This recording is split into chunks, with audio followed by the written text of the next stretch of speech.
자, 책 22쪽부터 보겠습니다. 이제 이 행장에 나오는 왕을 만난 얘기예요. 왕을 만나가지고 거기에서 이제 법을 이제 펴는 얘기입니다. 재밌어요. 하북연왕이, 이제 하북연왕이라는 것은 하북 일대에 이제 패권을 가진 왕이 있다는 겁니다. 패권을 가진, 이 당시는 이제 아마 당나라가 말년이어가지고 굉장히 혼란기에 빠져들면서 이제 춘추 전국시대처럼 각각 제후들이 이제 막 권력을 행사하던 시기죠. 하북연왕이 군대를 동원해서 진부는 이제 조주스님이 수습하는 곳에 이제 일종의 나라일 것 같습니다. 진부를 점령하려다가 기상관은 요즘 말하는 기상청을 말하는 겁니다. 그러니까 뭐 하늘의 전개를 보고 뭐 이렇게 점치는 사람일 거예요. 기상관이 조주는 성인이 사는 곳이라 싸우면 패할 것입니다. 이렇게 얘기를 해요. 재밌죠? 이 말을 듣고 하북연왕이 전쟁을 그만두고 조왕은 이제 조주 스님이 사는 그 나라의 왕을 불러서 연회를 하며 물었다. 저 나라의 훌륭한 분이 누구인가? 이제 성인이 산다 그러니까 도대체 어떤 분이냐 이런 얘기죠. 화엄경, 그때 이제 주변에서 누가 뭐라 그랬냐면 화엄경 강의하는 대사님이 계신데 절개와 수행이 높아 큰 가뭄이 들어 오대산에 가서 기도하시면 돌아오시기도 전에 감로 같은 비가 억수로 쏟아집니다. 훌륭하죠? 얼마나 훌륭합니까 이거? 그죠? 국가적으로 어려울 때 기도하면은 비도 오고 정말 훌륭합니다. 이렇게 찬탄하는 거예요. 자, 근데 보십시오. 이에 연왕이 그다지 훌륭한 것 같지 않다.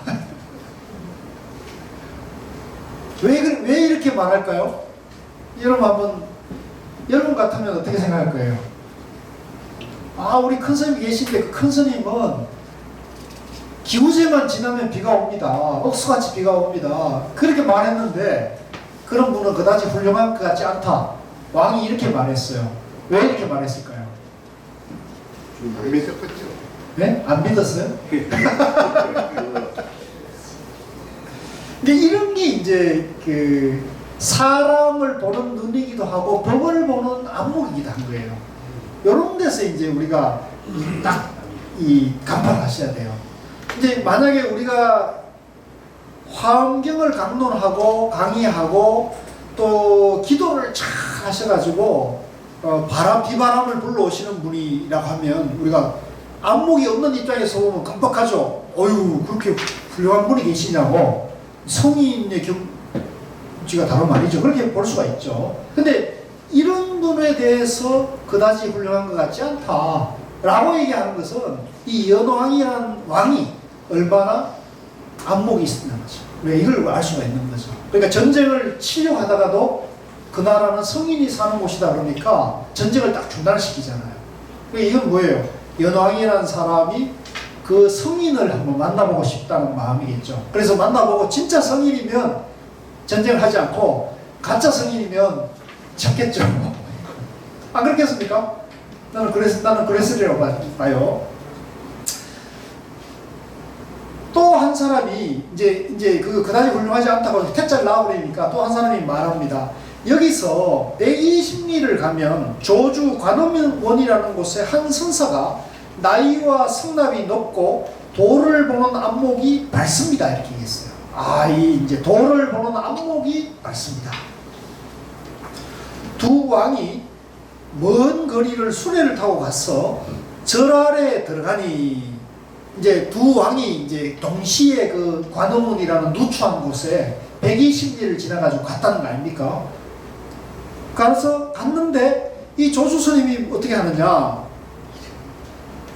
똑바로 앉은 채로 자리에서 일어나지 않으셨다. 이거 범상치 않죠. 그러니까 우리가 이런 걸 보면 이거 쌍놈 같은 왕이 왔는데 일어나지도 않았다니 이러면서 이게 이제 성질 낸 사람도 분명히 있죠. 그죠? 예의도 없는 사람 같으냐고. 마땅히 이렇게 힐난을 해야 되는데 보세요. 저는 이 대목 보고 굉장히 재밌었어요. 자리에 일어나지 않으셨다. 그런데도 연왕이 물었죠. 근데 이 연왕은 함욱 연왕입니다. 전쟁을 일으킨 연왕이 물었습니다. 뭘 물었느냐? 같이 한번 읽읍시다. 시작. 인원이 높습니까? 법왕이 높습니까? 이 질문 자체가 굉장히 지금 수준 높은 거 아닙니까? 그죠? 그러니까 사람의 왕이 높습니까? 법의 왕이 높습니까? 이렇게 물은 거죠. 굉장한 질문이지. 이 질문 자체가 벌써 굉장한 안목을 가지고 있는 거예요. 근데 뭐라고 답하시냐? 같이 읽겠습니다. 인원이라면 인원 가운데서 높고 법왕이라면 법왕 가운데서 높습니다. 명답 아닙니까? 사람의 왕은 사람의 왕 가운데서 높은 거고 법의 왕은 법의 왕 가운데서 높은 겁니다. 법왕과 인원은 다르다는 얘기잖아요. 그죠? 그러니까 이걸 만약에 잘못 대답했다가는 이게 목숨 잃을 기신데 조수스님은 역시 도에 대한 안목이 있으니까 인원은 인원 가운데 높고 법왕은 법왕 가운데 높습니다. 자, 근데 여기서 제가 퀴즈를 하나 내볼게요. 왜 조수스님은 앉아서 이 왕을 맞이했을까요? 퀴즈. 왕이 왔는데 그것도 왕이 둘이 나왔어요. 인왕에서 높지 법왕 아닙니까? 근데 조수스님은 이제 그렇게 말씀하셨는데 그 말 잘못해가지고 목이 달아날 수 있지 않겠어요? 왕이 왔는데 앉아가지고 맞았단 말이에요. 그럼 조수스님 거기에 대한 두려움이 없었을까요?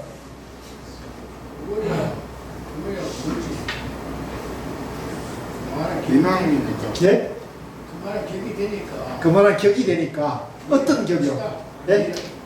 이해를 할 것이다. 이해할 것이다. 저 왕들이 내가 여기 앉아 있는 것도 이해할 것이다. 이해할 수 있는 노력이 있다. 누가 도력이 있어요? 그 왕들이 노력이 있다. 그렇게 보셨어요? 그 근거가 뭐예요? 근거가 살조. 살불살조가 아니고 근거가 있어요. 여기 지금 책에 근거가 지금 우리 공부한 거에 근거가 있어요. 얘기해 보세요. 120 정도를 찾아올 정도가. 네, 박수 한번 쳐주십시오. 네? 두 왕이 120리를 수레를 타고 조수스님을 만나러 왔잖아요. 120리를. 신리가 얼마나 먹어요? 예? 120리는 40km 정도 돼요. 40km. 40km면 뭐 수레로 가면 뭐 한두 시간이면 가긴 가죠. 근데 120리를 수레를 타고 왔다는 거예요. 두 왕이. 근데 한번 이제 이게 굉장히 중요해요. 여러분들이 이런 것을 흐트러기 보시면 안 돼요. 이런 것들이 다 본문이에요. 조수스님은 뭐예요? 두 왕이 그것도 경계가 다른 나라의 왕까지 와가지고 당신을 찾아온다는 걸 알았을 거예요. 그죠? 그러면 이 사람들이 어떤 마음으로 왔다는 것도 간파했겠죠. 그죠? 그러니까 앉아서도 맞이해도 이 사람들과는 법을 얘기할 만하다고 판단한 거죠. 그죠? 근데 이거하고 비견되는 케이스가 있어요. 누구냐면 현대 사람인데 성철 스님이 이제 해인사 총립의 방장을 할 때 우리나라 최고 대통령이 해인사를 방문했어요. 성철 스님 만났을까요? 못 만났을까요? 왜 못 만났을까요?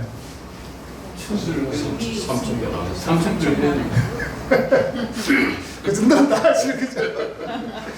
예, 이제 제가 그걸 꼬치꼬치 원택스님께 꼬치꼬치 물어봤어요. 스님 왜 안 만났어? 박정희 대통령이 왔는데 왜 안 만났습니까? 그때는 박정희 대통령 그게 이제 제가 알기에는 1977년 78년이에요.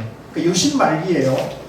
그때는 뭐 박정희 대통령 말 한마디면 뭐 저 일본과 있던 김대중도 납치하고 그랬던 거 아닙니까? 그러니까 그건 사실 뭐 여반장인데 근데 이제 박 대통령이 해인사를 방문한다는 얘기를 전하면서 그 당시 이 중앙정보부 경북지부장하고 경북도의 부지사가 해인사 100년함에 올라와가지고 성철 스님을 뵙고 부탁을 했대요. 각하께서 모시에 해인사를 찾아오십니다. 당장 큰 스님께서 각하를 영접해 주시면 안 되겠습니까? 이렇게 부탁을 했대요. 성철 스님이 뭐라고 했냐면 뭐라 그랬겠어요? 여러분 같으면 한번 짐작해 보시오. 성철 스님이 뭐라 그랬겠어요? 예? 3,000배 하라 그랬겠어요?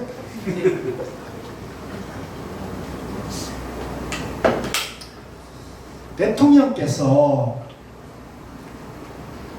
3,000배 할 리도 없고 나는 3,000배를 안 하면 속인들을 만나지 않는 게 내 평생의 규칙인데 대통령께서 3,000배를 할 리도 없고 나도 또한 대통령 볼 일이 없습니다. 나도 또 마침 길이 이렇게 해인사 큰절에 내려가는 길이 이렇게 좋지 않으니 네? 근데 이제 차가 안 다니고 걸어 다녔다고 해요. 걸어 다니는 오솔길이니까 내가 요즘 다리가 불편해서 도저히 그 큰절에 내려갈 형편이 못 되니 대통령께 그렇게 좀 전해 주시오. 그렇게 해서 성철 스님이 백년암에서 내려가지도 않고 네, 내려가지 않았어요.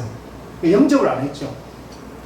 그러니까 이제 박 대통령은 그냥 팔만대장경 참배하고 홍제암을 들렀다가 가셨어요. 그리고 이제 한 해, 두 해 뒤에 총받아도록 하셨어요. 저는 거기서 굉장히 의미가 있는 메시지가 있다고 보거든요. 만약 그때 성철 스님이 그죠? 그런 그에도 박정희 대통령이 그런 주변의 간언에도 뿌리치고 그렇서라도 백년 뭐 큰절에서 백년까지 얼마 안 되잖아요. 한 40분이면 올라오잖아요. 정말 내가 성철 스님이나 만나보고 싶다 그러면 그런 마음이 있다 그러면 저는 얼마든지 올라왔을 거예요. 그래서 내가 이렇게 고민이 많은데 스님 한마디 좀 지도해 주시오. 이렇게 해줬을 때 성철 스님이 안 만나줬겠어요? 그 대통령이 백년까지 올라오면 안 만나줬겠어요? 당연히 만나줬을 거라고 나는 봅니다. 당연히 뭐 앉아서 맞아줄지 뭐 일어서서 맞을지는 모르겠지만 당연히 저는 만났을 거라고 봐요. 근데 이제 벌써 거기서 성철 스님이 이제 간파한 거 아닙니까? 대통령이 그런 하심하는 마음으로 정말 그죠? 그런 마음이 차이인 거죠. 그래서 저는 이걸 보면서 굉장히 의미 있는 그런 저거고 이게 이제 이 그 조주록의 맨 앞에 요게 딱 실려 있다는 것도 굉장히 주는 메시지가 있는 거예요. 그래서 우리가 아무리 세속적으로 아무리 지위가 높고 재산이 많더라도 이제 도를 닦을 때는 그걸 계급장을 내려놔야 돼요. 재산을 내려놔야 돼요. 안 그러면 절대 이 도를 깨칠 수가 없는 거예요. 아시겠죠? 우리도 그런 마음이 돼야 됩니다. 항상 우리도 그런 내가 뭐 안다, 많이 가졌다, 내가 지위가 높다 이런 생각으로 불법을 더하면요 절대 그런 사람은 불법을 알 수가 없어요. 그걸 내려놓을 때 내려놓으면 금방 보이는 거예요. 자, 그래서 다시 들어갑시다. 잠시 후 왕을 위해 법을 설해달라 청하자. 이제 본문을 듣고자 하죠. 대왕께서는 자, 이 말도 재밌습니다. 대왕께서는 주위 사람이 많은데 어찌 노성들을 설법하라고 하십니까? 이에 물러나게 하였다. 한 사미가 옆에 있다 큰 소리로 말하였다. 얘기합시다. 같이 읽읍시다. 시작. 그 주위 사람이 아닙니다. 어떤 주위 사람입니까? 대왕께서는 조모가 많아서 그 때문에 설법하지 못하는 것입니다. 연왕이 말했다. 선사께서는 이름 따위는 개의치 마시고 설법해 주십시오. 스님은 자비롭게도 많은 설법을 하셨다. 재밌죠? 여기 그대로 문답이 나오잖아요. 대왕께서는 이토록 많은 사람들이 있는데 법문을 해달라 하십니까? 그러니까 주위의 사람들 싹 물렸어요. 그랬더니 옆에 있던 사비가 큰 소리로 그런 주위 사람이 아닙니다. 존노가 뭐예요? 왕이라는 그런 큰 그죠? 이름을 명예를 그죠? 내려놓아라 이런 얘기죠. 그러니까 이제 그 말을 연왕도 참 대단한 거죠. 연왕도 선사께서는 이름 따위는 개의치 마시고 왕이라는 이름 따위는 개의치 마시고 설법해 주십시오. 자기 자신을 내려놨다는 얘기잖아요. 이런 게 굉장히 중요한 거예요. 이런 게 아니면은 이렇게 찾아오지도 않고요. 찾아왔으면 이런 정도 마음이 돼요. 저는 이 대목을 보면서 우리 제가 생활인들에게 굉장히 주는 메시지도 있다고 보거든요. 그래서 다음날 두 왕이 돌아가려는데, 자, 이것도 재밌습니다. 연왕이와 선봉장이, 연왕은 이제 침략군입니다. 침략하려고 했던 선봉장이니까, 돌격대장이니까 막 부리부리한 사람이겠죠, 그죠? 선봉장이 새벽에 스님이 자리에서 일어나지 않았다는 말을 듣고 임금에게 오만하게 대하였음을 힐책하기 위해 새벽에 절안으로 들어갔다. 이제 몰래 이제 분기탱천해가지고 한 방 먹이러 가는 거죠. 이제 스님께서 이 말을 듣고 나가서 영접하니 선봉장이 물었다. 같이 읽읍시다. 시작. 어제는 두 대왕이 오는 것을 보고도 일어나지 않으시더니 오늘은 어째서 제가 오는 것을 보고 일어나서 맞아주십니까? 조주스님이 그대가 대왕만 같다면 노성도 일어나 맞이하지는 않았을 것이요. 재밌죠? 야, 재밌잖아요. 그대가 대왕만 같았다면 내가 일어나지 않았지. 자네가 왔으니까 내가 일어난 거야. 이게 뭐예요? 말로 한 방 미는 거잖아요. 먹인 거지. 네. 재밌어요. 이런 게 참 드라마틱하면서 이 선사들이 이게 그대로 법문인 거예요. 이 말로 법문이지만 이 행위 그대로 법문이잖아요. 사람을 그죠? 아주 평등하게 대하잖아요. 그죠? 왕은 그죠? 왕은 하대하고 있고 왕 아래 있는 사람은 우대하고 있잖아요. 이게 평등하게 대하는 거예요. 이게 평등하게 대하는 거란 말이에요. 절대 그냥 평등이 아니에요. 회의적인 평등이 아니에요. 네. 아시겠죠? 그 사람의 마음에 맞게, 그 사람의 마음의 건기에 따라 가지고 평등하게 법을 쓰고 있는 거. 이게 이제 조주스님 법이에요. 저는 이걸 보면서 저는 정말 감탄을 했습니다. 이야, 역시 조주스님 참 대단한 분이었구나 하는 걸 느꼈고요. 또 이 기록도 굉장히 재미있어요. 자, 그 다음에 이제 들어가겠습니다. 27조. 스님께서 세연을 마치려 하면서 제자들에게 말씀하셨다. 내가 세상을 뜨고 나면 태워버리되 사리를 골라 거둘 것 없다. 종사의 제자는 세수 사람들과 다르다. 더군다나 몸뚱이는 헛개비니 무슨 사리가 생기겠느냐. 이런 가당치 않다. 이제 사리를 수송할 것 없다. 왜냐하면 이 몸뚱이가 헛개비잖아요. 몸이 연기고 무하니까 뭐 여기에서 그런 걸 구하느냐 이제 이렇게 하는 거죠. 근데 이제 아마도 이 제자들은 그 화장을 하고 사리를 수술해서 사리탑을 세워놨거든요. 저쪽 관음원에 가면 그 굉장히 높게 웅장하게 해놓은 걸 봐서 사리가 많이 나온 것 같아요. 스님께서는 단정히 앉은 채로 임종하셨다. 그때 수많은 사람의 슬피 우는 소리로 천지가 진동하였다. 이건 좀 과장이 있지 않겠습니까? 그죠? 어떻게 우는 소리로 천지가 진동했겠습니까? 이리하여 예를 다하여 장례를 치렀는데 비탄의 눈밀은 쿠시나가라. 쿠시나가라는 어디입니까? 부처님이 돌아가신 열반지가 쿠시나가라거든요. 그러니까 중국에서 그 쿠시나가라까지 황금관이 삐슬 이런 거가 다름없었다. 이제 이 글 쓰는 분이 이제 이 필력이 지금 굉장히 멋진 거예요. 이게요, 이것만 그런 게 아니고, 아까 제가 말씀드린 그 성주사지의 성주 낭해화상 비분도 고은채치원이 이렇게 멋지게 표현해놨어요.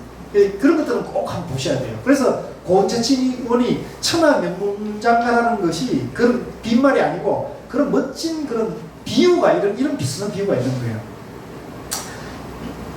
높은 안탑은 이제 스님들 성탑을 안탑이라고 해요. 기러기 안자를 쓰는 거죠. 기러기 안탑을 세우고 특별히 큰 비석을 세웠는데 이 비석은 지금도 이제 그대로 서 있습니다. 진제선사 광조지탑이라 시호하였다. 시호는 이제 황제가 내린 것을 말합니다.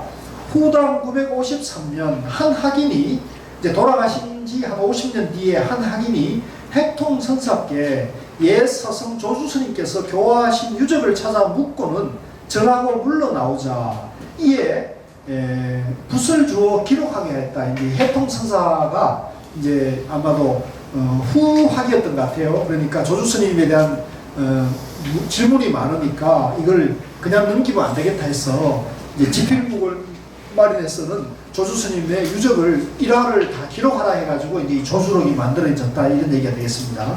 자, 이런 것도 이제 굉장히 그 의미가 깊은 거예요. 자, 그 다음에 29쪽 이 행장이 아니고 제가 실수했습니다. 지우고 상당입니다. 상당. 상당은 이제 뭐냐면 앞에 행장이라는 것은 조주 스님의 일대기를 이렇게 모아놓은 것이고요. 상당이라는 것은 이제 당시에 조주 스님이 법당에 올라가서 사자자 있잖아요. 사자자에 올라가지고 법문하는 걸 상당법문이라고 합니다.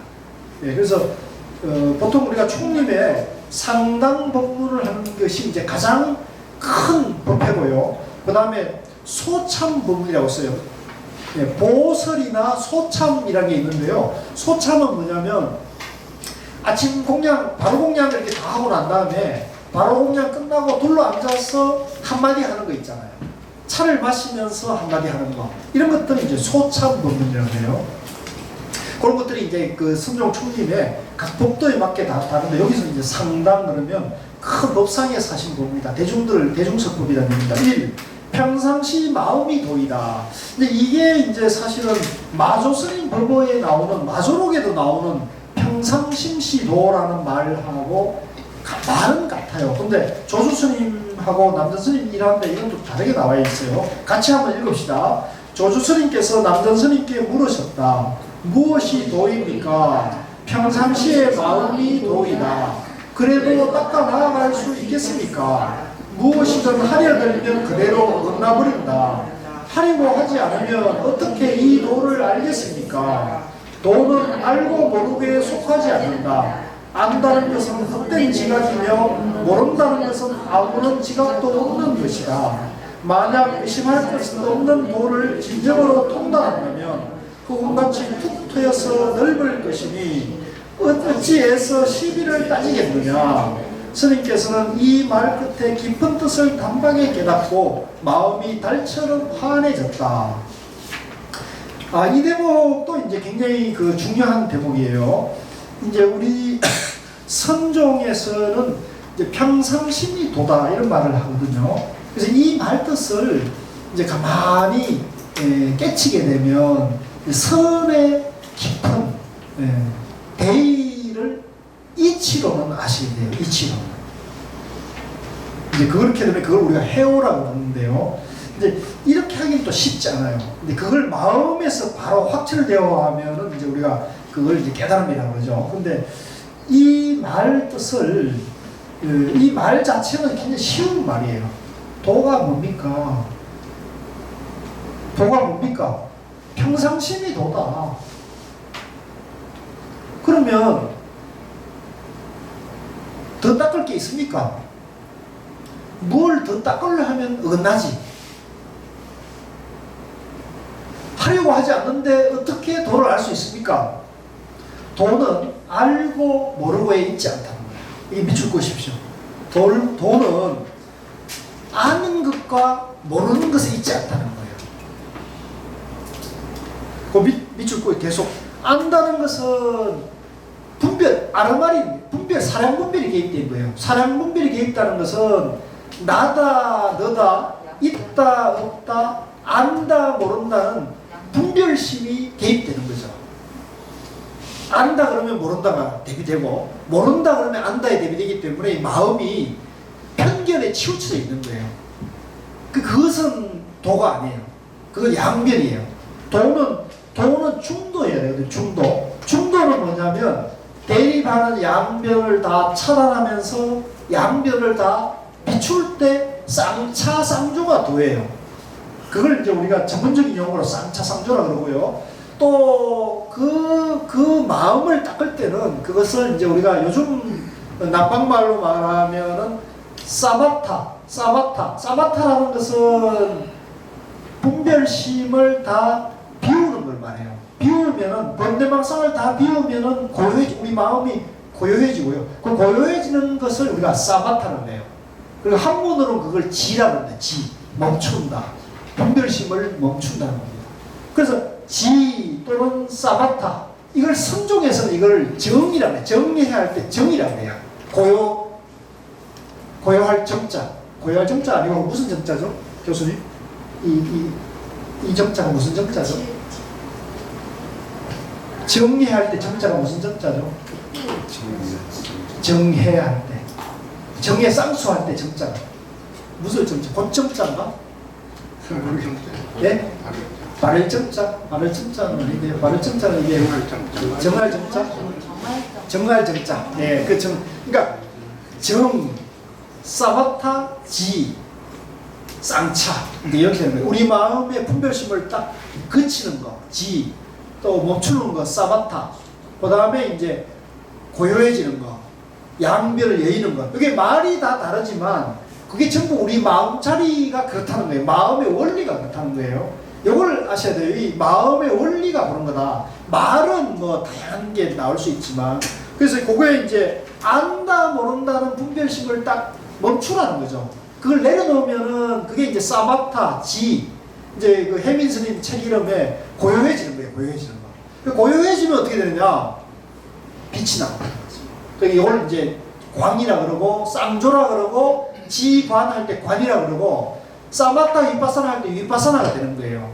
정해할 때 해가 되는 거고. 그래서 요 원리밖에 없어요. 그래서 이게 이제 지금 모를 때는 여러분들이 굉장히 혼란스럽고 말이 다 다르니까 어렵게 느껴지지만 요 원리를 이제 압축해서 바로 여러분들 마음속에서 그 원리를 딱 알아버리면 여러분들이 이제 마음이 편해지는 거예요.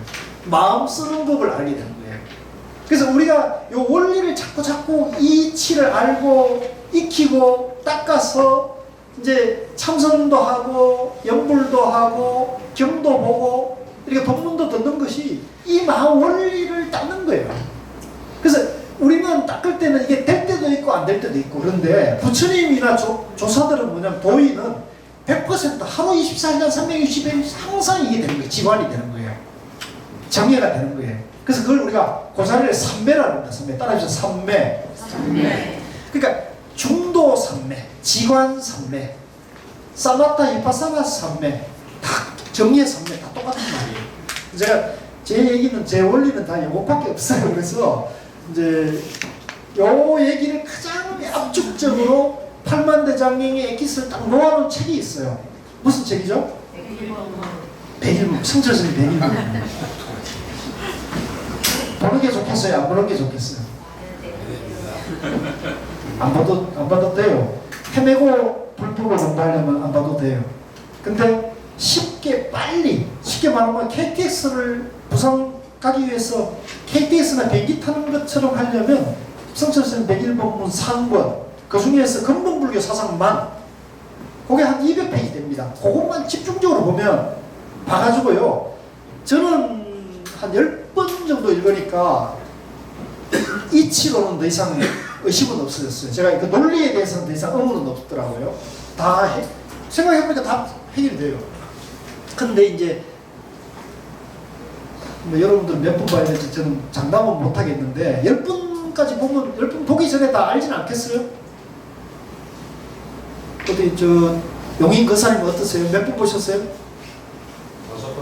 5번 정도. 5번 봤어요? 5번 정도 보면 어지간한데요? 조금. 제가 말씀드리는 거는 알아듣겠죠? 네, 그렇습니다. 제가 말하는 것, 그 정도 보면 제가 말하는 건 저게 무슨 말이라는 것은 이제 이해가 되죠. 그 송철 스님이 그 임재록을 한석한 곳이 있더라고요. 예. 거기에도 상당. 그것뿐만 아니라 성철 스님 모든 법문이 다 정도 법문이고 이 조수록이나 역조당경이나 금강경이나 반야신경이나 전부 중도예요. 그래서 제가 하는 강의는 모든 경전과 의록을 중도로 설명하고 있죠. 그래서 제가 좀 부업을 지으면 인류세계 중도를 이렇게 설명하는 사람은 고우스님 빼고 성철스님 빼면은 여러분 문 앞에 보는 사람도 뭐 빠지면 섭섭할 수도 있어요. 이게 제가 부업을 짓는 건데, 그러니까 부처님이나 역대 조사나 모든 불교의 선지식들은 전부 중도 공부를 하는 거예요. 이 중도에서 벗어나면 그건 외도예요. 불교를 모르는 거예요.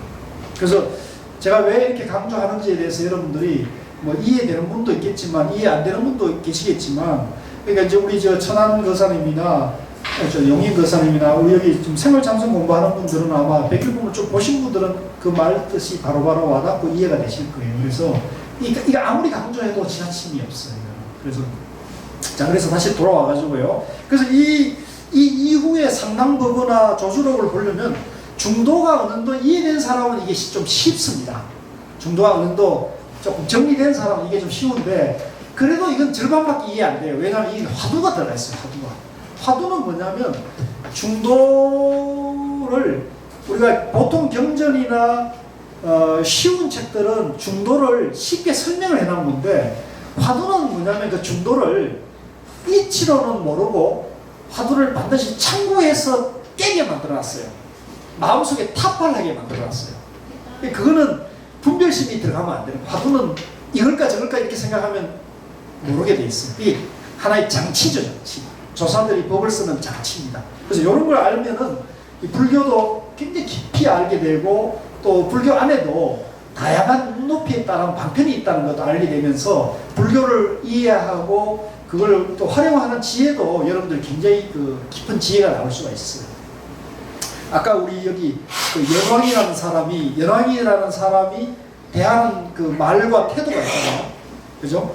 그냥 그 무시하고 안 같으면 그냥 쳐부세요, 침략해, 없애버려 이렇게 할 텐데, 저기에는 성인이 사는 곳이니까 싸우면 필히 패할 겁니다. 그러니까 패하지는 않던 자기 희생도 굉장히 있게 되잖아요. 그러니까 이 사람이 지혜로우니까 그러면 그 사람을 한번 만나보자. 만나보고 과연 자기 자신이 감동이 되니까, 아, 이런 성인이 있는 곳 치면 안 된다는 거예요. 그러니까 그 사람 이름이 지금까지 남아 있잖아요.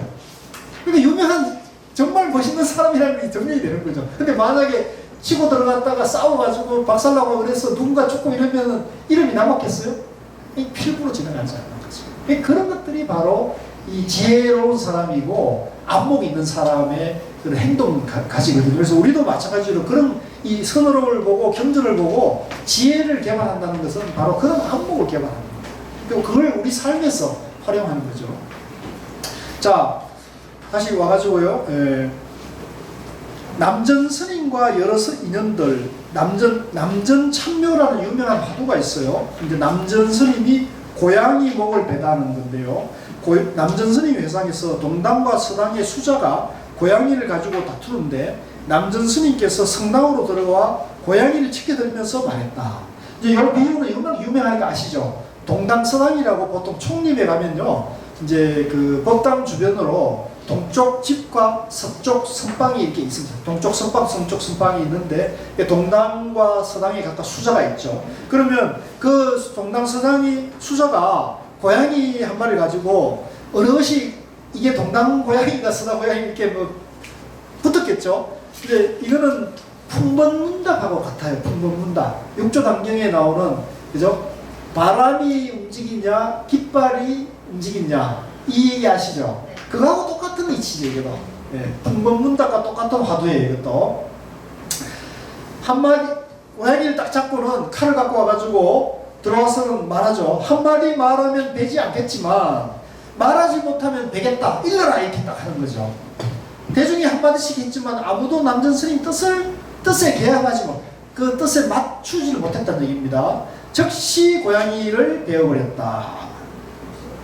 이제 이것 때문에 이제 남전 스님이 살생을 했다 해가지고 네 나쁜 스님이다 이런 분도 있어요. 근데 이거는 그런 뜻이 있는 게 아니에요. 이게 또 굉장히 깊은 뜻이 있는 거예요.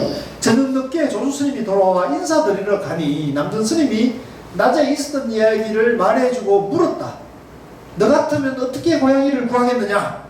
그러자 조주 스님은 신발 할짝을 머리에 입고서 나가버렸다. 남전 스님이 말했다. 만일 그대가 있었더라면 고양이를 살릴 수 있을 텐데. 재밌죠? 네.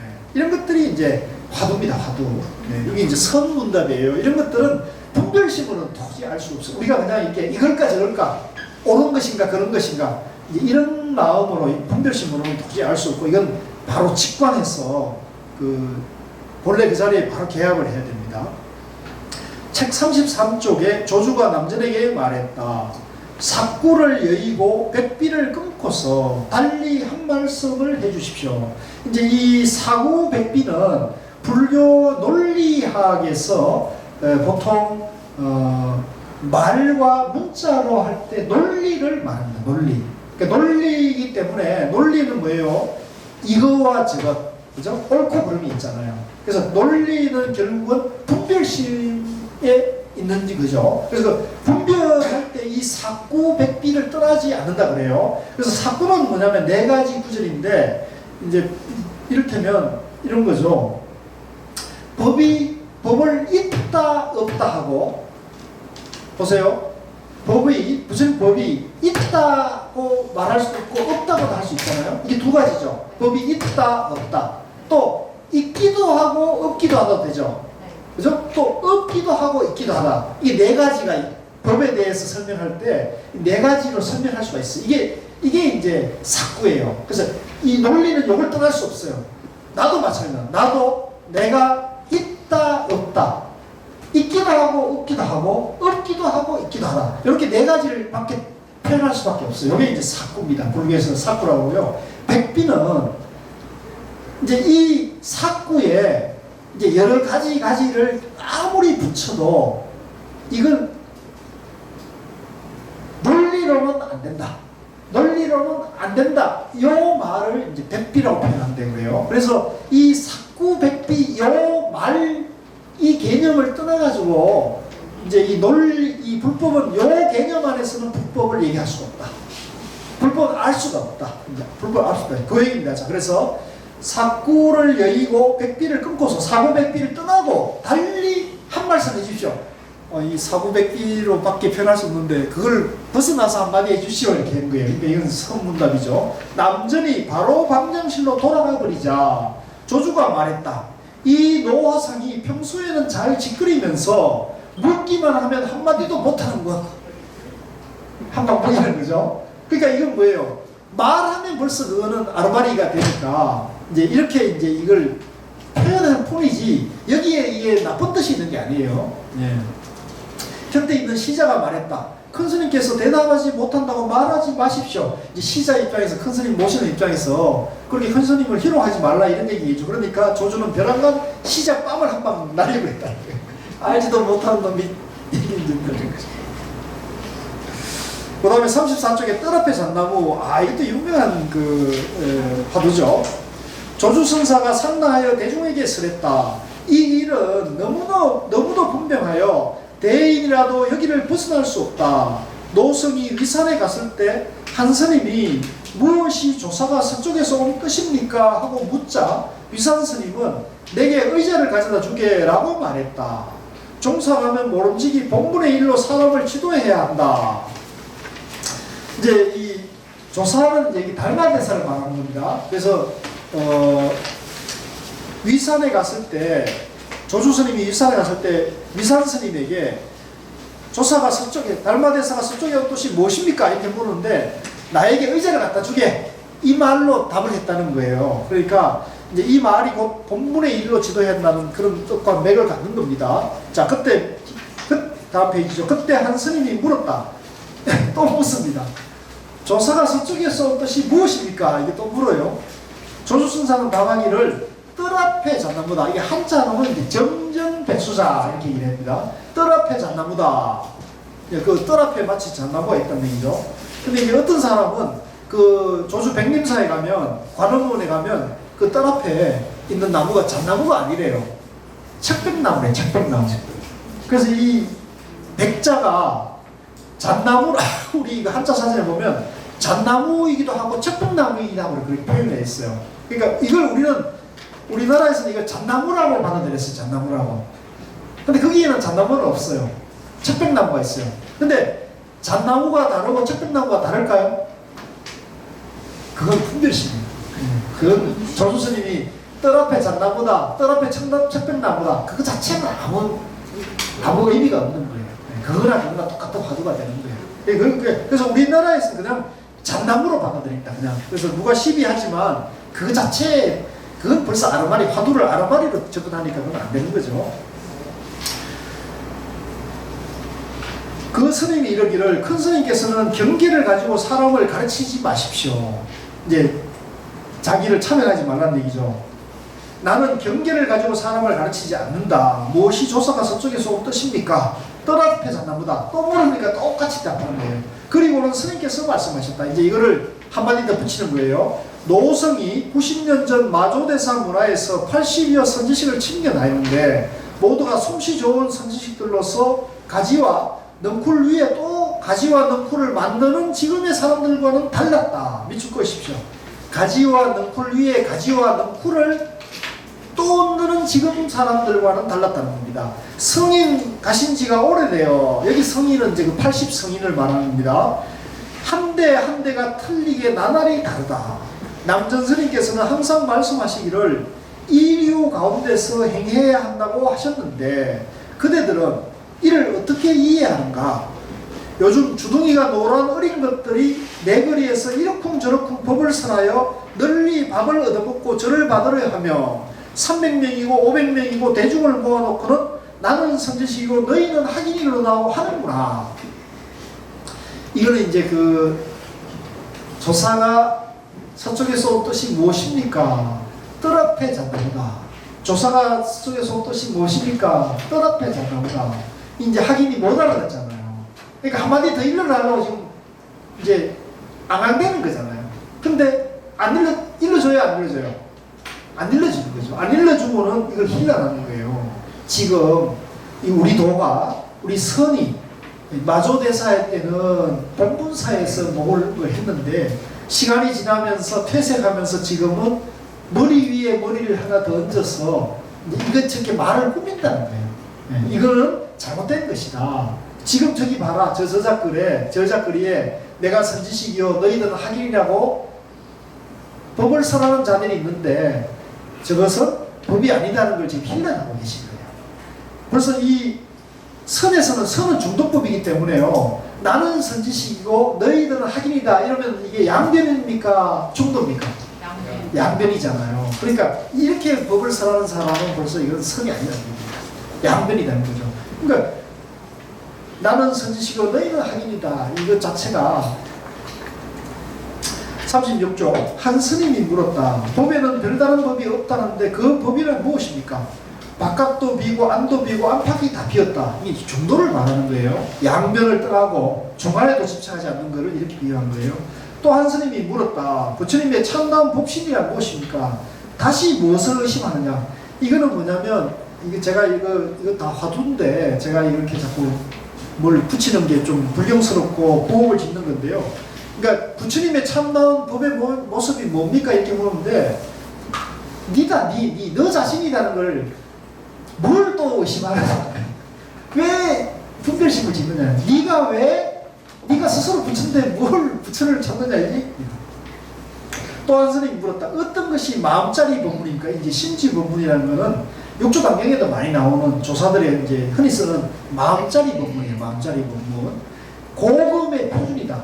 이제 이 마음 법문이라는 건 네 마음이 부처라는 건 이거는 부처님 석가모니 부처님이나 지금이나 미래나 다 똑같은 얘기다. 이런 얘기입니다. 중도 법문이라는 얘기입니다. 또 38쪽에 한 스님이 물었다. 무엇이 한마디 말입니까? 조주가 말했다. 일구란 말 쓰죠. 우리 종종 예약해서 일구 법문 얘기를 많이 합니다. 조주가 말했다. 그 한마디만 붙들고 있으면 그대는 늙어버리고 만다.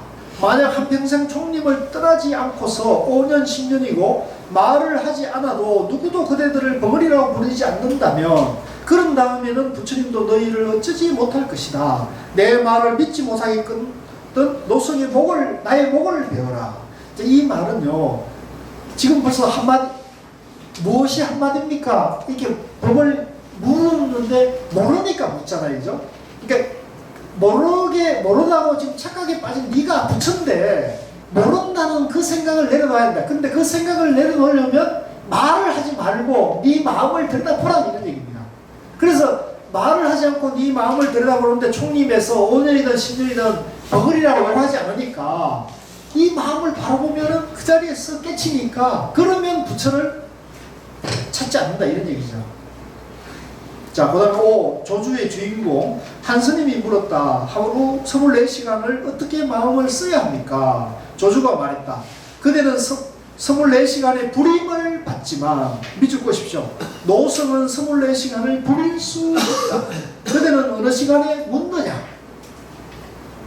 이게 이제 유명한 일화예요. 조주 스님이 이제 아시다시피 120세까지 살았기 때문에 이제 보통 정손자, 정상자, 고상자 이런 분들하고 살았잖아요. 그러니까 그 젊은 상자, 고손자, 정손자들이 보니까 노선이 할아버지 노선이 너무 까마득하잖아요. 그러니까 묻습니다. 우리 스님께서는 노스님께서는 어떻게 이렇게 오래 사십니까? 이렇게 물으니까 조수스님 뭐라면 예 이놈들아 너희들은 시간의 불임을 받고 살지만 나는 시간을 부리고 살기 때문이다. 이렇게 얘기하거든요. 그러니까 시간에 해탈이 있다는 거죠. 시간이 해탈이 돼가지고 시간을 자유자재로 쓰고 너희들은 시간에 속박되어 살지 않느냐. 우리도 지금 2시간 강의해서 지금 5분 안에 끝내야 되거든요. 저도 지금 속박되어 살고 있는 거예요. 그러니까 이걸 이 좋은 공부를 하는데 이 시간에 속박이 돼야 됩니까? 안 돼야 됩니까? 돼야 됩니까? 가야 되니까 좀. 그러니까 이 차이인 거예요. 예. 그래서 그러니까 우리가 초조 불안한 마음이 있더라도 뭐 일을 닥치면 그때 가서 딱 하면 되지 미리 지금부터 막 초조 불안한 마음을 들고 살 필요가 없다. 예. 죽을 때 가면 죽으면 되는 거지. 죽기 때문에 지금부터 죽음을 생각하고 살 필요는 없다 이 얘기죠. 자, 그 다음에 한 스님이 물었다. 무엇이 학인의 본분의 일입니까? 나무가 흔들리면 새들이 날아가고 고기가 놀라면 물이 흐려진다. 뭐 본분이고 뭐고 그 묻는 것 자체가 이미 이제 어긋났다는 얘기죠. 한 스님이 물었다. 지극한 도는 어렵지 않으니 이거는 이제 신신명에 나오죠. 그죠? 지도 무난, 지극한 도 또는 도에 이르는 길은 어렵지 않으니 오직 분별 간택함을 끓이뿌리다고 하셨는데 이것이 지금 사람들의 병통입니다. 이렇게 하니까 이전에 누가 나한테 물었으나 500년 동안 뭐라고 대답을 못했다. 그런 말을 할 것도 없다 이 얘기겠네요. 또 그 밑에 42쪽 재밌어요. 한 스님이 물었다. 무엇이 도입니까? 도가 뭡니까? 그러니까 뭐예요? 감당 못하겠습니다. 도가 뭐냐고 물었을 때 그걸 말하면은 벌써 그거는 도가 아닌 거죠. 그죠? 그러니까 이걸 후덕이 방편으로 나도 감당 못해요 이렇게 말하는 거예요. 이런 것을 여러분들이 잘 중도로 대마고 있는 거예요. 도다 도 아니다는 말을 하지 않잖아요. 네? 그죠? 이게 다 중도의 부분입니다. 또 한 스님이 물었다. 무엇이 학인 자신입니까? 뜰 앞에 잣나무가 보이느냐? 네. 이것도 다 중도 부분입니다. 조주의 한마디. 스님께서 상당하게 말씀하셨다. 오래 청선한 납자라면 진실치 않은 사람이 없고 고금을 통달하지 않은 사람이 없겠지만 자 여기부터 밑줄 거세요. 신참이라면 반드시 이치를 캐야 한다. 저는 이 대목이 딱 마음에 와닿았어요. 여러분들이 참선을 배우거나 불교를 처음 배우려면 반드시 이치를 캐야 돼요. 이치를. 이 이치는 뭡니까? 무슨 이치입니까? 중도. 그렇죠. 박수 한번 쳐주십시오. 이 이치가 바로 중도법을 말하는 거예요. 중도를 말하는 거예요. 그러니까 여러분들이 중도를 알아야겠습니까? 몰라야겠습니까? 이 조수선이 벌써 이렇게 해놨잖아요. 실참이라면 반드시 이치를 캐야 한다. 중도를 캐야 한단 말이에요. 왜 이러냐? 그대들은 이쪽에 300, 500 또는 1000명의 대중을 쫓아가거나 저쪽에 비구, 비구니 대중을 쫓아가지 말라. 총림에 주지한답시고 자칭하면서 막상 불법에 대해 물으면 마치 모래를 볶아 밥을 짓는 것처럼 모래를 쪄서 어떻게 밥을 짓겠어요? 아무것도 못하고 한마디 말도 할 줄을 모른다. 그러면서도 도리어 남을 그러고 나는 옳다고 하며 얼굴에 열을 올리니 세간 사람들이 법답지 못한 말들을 내놓게 한다. 진실로 이 뜻을 밝히고자 한다면 노성을 저버리지 말라. 저는 이런 부분이 아주 쉬우면서도 아주 간절한 말이 담겨 있잖아요. 그러니까 여기 보면 신참이라면 반드시 이치를 캐야 한다. 이런 거는 쓸데없이 돌아다니고 어디 물려다니지 말고 중도를 캐라고요. 중도를 쓸데없이 이경전 저경전 우리는 지금 쓸데없이 경쟁 되는 게 아니죠. 나 중도를 캐기 위해서 보는 겁니다. 제가 좀 실언을 했습니다. 사과를 드리겠습니다. 그래서 회장님 제가 사과를 드리겠습니다. 네. 우리는 이경전 저경전을 봐도 정부 이거를 이치를 캐기 위해서 캐는 거예요. 아시겠죠? 예. 이게 중요합니다. 그냥 이경전 저경전을 들썩거린다는 게 아니고요. 이경전 저경전의 전부 중도 이치를 캐야 되는 거예요. 네. 그러면 여러분들이 공부가 나날이 향상이 되는 거예요. 자, 45쪽에 한 스님이 물었다. 아로마리가 없는 사람이라면 어떤 사람입니까? 재밌죠? 아로마리가 없는 사람이면 깨친 사람이냐? 깨친 사람이잖아요? 그러니까 뭐라고 하다 보니까 뭘 말하느냐? 말할 게 있냐? 얘기죠. 재밌죠? 한 스님이 물었다. 서쪽에서 오신 뜻이 무엇입니까? 스님께서 선상에 내려와 버리자. 이제 법상에 내려와 버렸어요. 바로 그것입니까? 하니까 스님께서 말씀하셨다. 나는 아직 말하지 않았다. 그 다음에 조금 시간이 없어서 건너뛸게요. 5페이지의 맨 밑에 줄에 보면 52쪽에 9 본문사로 지도한다. 요거는 이제 101본문 맨 앞에 나오는 얘기예요. 그래서 제가 눈에 번쩍 뜨이더라고요. 성철 스님이 이런 대목 때문에 좋아하셨어요. 자, 요걸 같이 읽읍시다. 스님께서 대중에게 말씀하셨다. 나는 이곳에서 본문사로 확인을 지도한다. 만약 나더러 그들의 건기에 따라 지도하라 한다면 을의 삼성 12분교로 지도할 것이다. 그래도 이해하지 못한다면 그것은 누구의 허물인가? 뒤에라고 솜씨 좋은 선지식을 만난다면 내가 그들을 저버린 것은 아니라고 말하여라. 다만 묻는 사람이 있다면 본문사로 그를 지도할 따름이다. 이제 요 대목이 이제 성철 스님이 101번만 하면서요, 맨 첫 설법을 하거든요. 이제 설법 시작하면서 요 대목을 했는데, 여기에 이제 선가의 생명이 달려 있어요. 여러분들이 적어도 이제 저하고도 인연이 되고 우리 불교 인정원에 인연이 됐으면 요 말 뜻을 간파해야 여러분들이 불교의 대의에 대해서 여러분들이 안목이 어느 정도 섰다 볼 수 있어요. 그래서 체크해놨다가요, 요 말이 여러분들이 완전히 그 이해가 되는지 안 되는지를 스스로 점검해 보십시오. 그 다음에 60쪽 14, 요것도 마찬가지인데요. 60쪽 14. 그 불생불멸의 도리 밑에 있죠. 같이 읽겠습니다. 스님께서 대중에게 말씀하셨다. 법이란 본래 나는 것도 아니고 지금 없어지는 것도 아니다. 말을 꺼냈다 하면 나는 것이요 말을 하지 않으면 없어지는 것이다 라고 말할 것도 없으니 여러분들은 무엇을 하지도 않고 없어지도 않는 도리라고 하겠느냐? 한 스님이 물었다. 벌써 나지도 않고 없어지도 않음이 아닙니까? 이놈이 그저 죽은 말만 알아듣는구나. 여기 이제 불생불멸이 그러잖아요. 반야심경에 보면 불생불멸, 불구부정, 부정불감 얘기하죠. 이게 이제 도고법이거든요. 그게 이제 중도를 말하는 겁니다. 생하는 것도 없고 멸하는 것도 없다. 알겠습니까? 생하는 것도 없고 멸하는 것도 없다. 이제 지금 이걸 지금 이 조수 스님은 말하는 거죠. 생하는 것도 없고 멸하는 것도 없다. 라는 도리를 알아야 된다는 얘기입니다. 이게 이제 중도를 말하는 거예요. 61쪽 15 생사를 벗어나는 게 이것도 좋아서 마지막으로 하겠습니다. 상당하여 말씀하셨다. 경전을 보아도 생사 속에 있고, 그렇죠? 경전을 보고 생멸이 있단 말이에요. 경전을 보지 않아도 생사 속에 있으니 생사가 있죠.